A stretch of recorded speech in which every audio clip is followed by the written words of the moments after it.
Naisip mo na ba kung bakit, kahit pagkatapos mong manalangin ng tapat, hanapin ang Diyos ng buong puso at tanggapin pa nga ang Espiritu Santo, parang walang nangyari?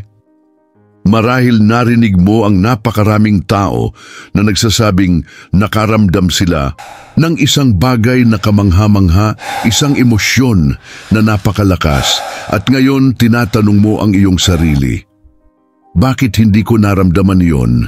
May mali ba sa akin? Totoo bang kasama ko ang Diyos? Kung dumaan na sa iyong isipan ang mga tanong na ito, huwag kang mag-alala, hindi ka nag-iisa. Libu-libong Kristiyano ang may parehong pag-aalinlangan at madalas na nabibigatan, iniisip na ang kawalan ng damdamin ay nangangahulugan ng kawalan ng Espiritu. Ngunit ngayon, nais kong ipakita sa iyo ang isang katotohanang magpapalaya sa iyo. Ang presensya ng Espiritu Santo ay hindi nakabase sa iyong emosyon. Hindi ito tungkol sa pagkakaroon ng kilabot, pag-iyak o pagkakaroon ng nakikitang kakaibang karanasan. Ito ay tungkol sa isang bagay na mas malalim, mas matatag at tunay na nagbabago. Kung nakaramdam ka na ng pagkadismaya dahil wala kang nakitang tanda o matinding karanasan, manatili hanggang sa huli dahil mauunawaan mo kung ano talaga ang nagpapatunay na ang Espiritu Santo ay nasa iyo. At kapag pumasok ang katotohanan ito sa iyong puso, hinding-hindi ka na muling magdududa sa presensya ng Diyos sa iyong buhay. Maraming tao ang lumaking naririnig na kapag pumasok ang Espiritu Santo, imposibleng wala kang maramdaman. Na may mangyayaring kakaiba, isang kilabot sa iyong katawan, pag-iyak na hindi mapigilan o isang damdaming napakalakas na hindi mo malilimutan. At para sa ilan, totoo ngang nangyayari ito, ngunit hindi para sa lahat. Kapag hindi ito nangyari, naroon ang pagkadismaya. Nagsisimulang sumigaw ang isip, mahina ba ako? Hindi ba ako tinanggap ng Diyos? May nagawa ba akong mali? Unti-unti ang ganitong pagdududa ay nagiging napakabigat na pasanin na ang ilan ay naiisip pang isuko ang pananampalataya. Marahil naranasan mo na ito. Nakita mong umiiyak ang mga tao sa pagsamba, nagsasalita ng wika, bumabagsak sa presensya ng Diyos at naisip mo bakit hindi ganoon sa akin at hindi mo namamalayan, nagsimula kang maniwala na wala ang Diyos sa iyong buhay. Ngunit ang katotohanan ay hindi kailanman sinabi ng salita ng Diyos na ang patunay ng presensya ng Espiritu ay ang pakiramdam. Hindi kailanman. Ang sabi ng Biblia ay siya ay sasaatin araw-araw at iyan ang pangakong dapat nating paniwalaan. Sinabi ni Jesus sa Juan Kabanata 14, talata 16 at 17, "At ako'y dadalangin sa Ama, at kayo'y bibigyan niya ng ibang mga aliw, upang siyang sumainyo magpakailanman, ang Espiritu ng katotohanan na hindi matanggap ng sanglibutan, sapagkat hindi siya nakikita nito, ni nakikilala man siya, datapuwat nakikilala ninyo siya, sapagkat siya'y tumatahan sa inyo at sasa inyo." Pansinin mo ito, hindi sinabi ni Jesus na mararamdaman ninyo siya, kundi siya ay sasa inyo magpakailanman. Iyan ang pundasyon ng ating pananampalataya. Sa 2 Korintos 7 nakasulat, sapagkat tayo'y nagsisilakad sa pananampalataya, hindi sa pamamagitan ng paningin. Ito ang isa sa pinakamakapangyarihang katotohanang dapat matutunan ng isang Kristiyano.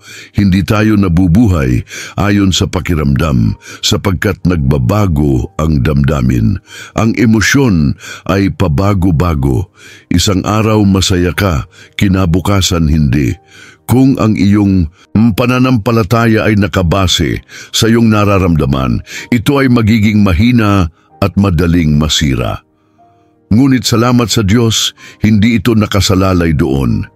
Ito ay nakasalalay sa kanyang pangako, at ang kanyang pangako ay ang Espiritu Santo ay nananahan sa iyo kapag ikaw ay sumasampalataya. Marahil iniisip mo, pero bakit nga ba may mga nakararamdam at may mga hindi? Bibigyan kita ng 3 malinaw na dahilan. Una, bawat tao ay may iba't ibang reaksyon. Katulad ng sa isang pelikula, may umiiyak at may hindi.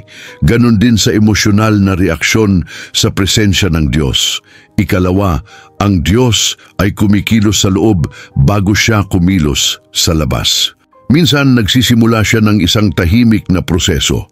Pagbabago ng iyong isip, pagpapagaling ng sugat, pagbago ng pananaw, at hindi ito palaging may kasamang matinding emosyon.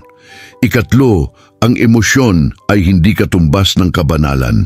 May mga taong madaling maantig, ngunit hindi sumusunod sa salita, at may mga taong matatag, tapat na bubuhay, nang may pananampalatayang matibay, ngunit hindi emosyonal. Hindi ito nangangahulugan na wala ang Espiritu Santo sa kanila. Tingnan natin ang Biblia.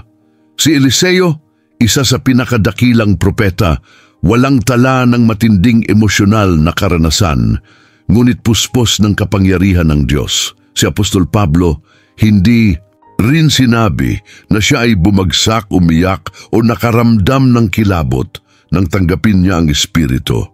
Siya ay nagsimulang sumunod at mamuhay ng binago. Itinuturo nito na ang tunay na tanda ng Espiritu Santo ay hindi kilabot, kundi isang buhay na binago. Ano nga ba ang tunay na mahalaga? Ano ang totoong patunay na nasa iyo ang Espiritu Santo?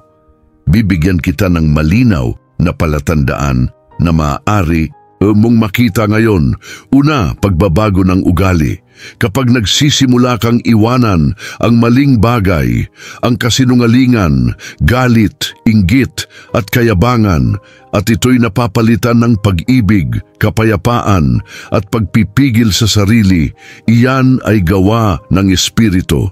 Tinatawag ito ng Biblia na bunga ng Espiritu sa Galatia 5:22. Ngunit ang bunga ng Espiritu ay pag-ibig, kagalakan, kapayapaan, pagtitiis, kagandahang loob, kabutihan, katapatan, kahinahunan at pagpipigil sa sarili. Kung nagsisimula ng makita ang mga ito sa iyong buhay, kahit dahan-dahan, iyan ay makapangyarihang patunay. Ikalawa, ang pagnanais na hanapin ang Diyos at sumunod sa Kanyang salita. Kapag nakakaramdam ka ng pagkabagabag sa paggawa ng kasalanan, kapag gusto mong magbasa ng Biblia, manalangin, kahit na tinatamad ka, iyan ay hindi galing sa iyo, iyan ay gawa ng Espiritu Santo. At ikatlo, kapayapaan sa gitna ng pagsubok. Kahit walang matinding emosyon, napapansin mong kaya mong harapin ang mga problema ng hindi nagwawala, na may pag-asa kahit parang wala ng pag-asa. Ang kapayapaang ito ay hindi normal. Ito ay higit pa sa tao. Ito ay mula sa Diyos. Ngayon, paano ka mabubuhay sa katotohanan ito nang hindi nalilinlang ng kakulangan ng damdamin? Una, manalangin sa Diyos na palakasin ang iyong pananampalataya.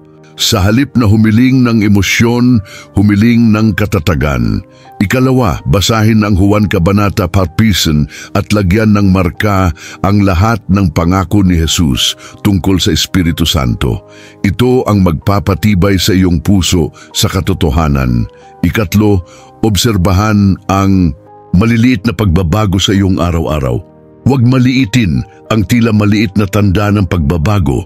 Ganyan kumikilos ang Diyos, unti-unti at tuloy-tuloy.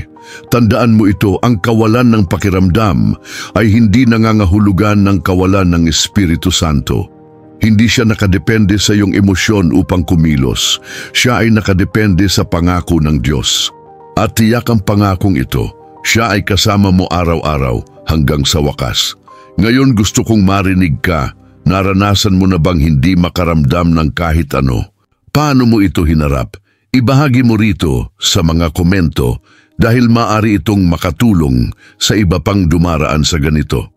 Kung nakatulong sa iyo ang mensaheng ito, i-like mo ang video, i-share sa isang taong nangangailangan nito at mag-subscribe upang hindi mo ma-miss ang mga susunod na mensahe. Sa susunod na video, pag-uusapan natin ang 7 tanda na nagpapakita na kumikilos ang Espiritu Santo sa iyo kahit hindi mo ito namamalayan. Huwag mo itong palampasin dahil tunay na palalakasin nito ang iyong pananampalataya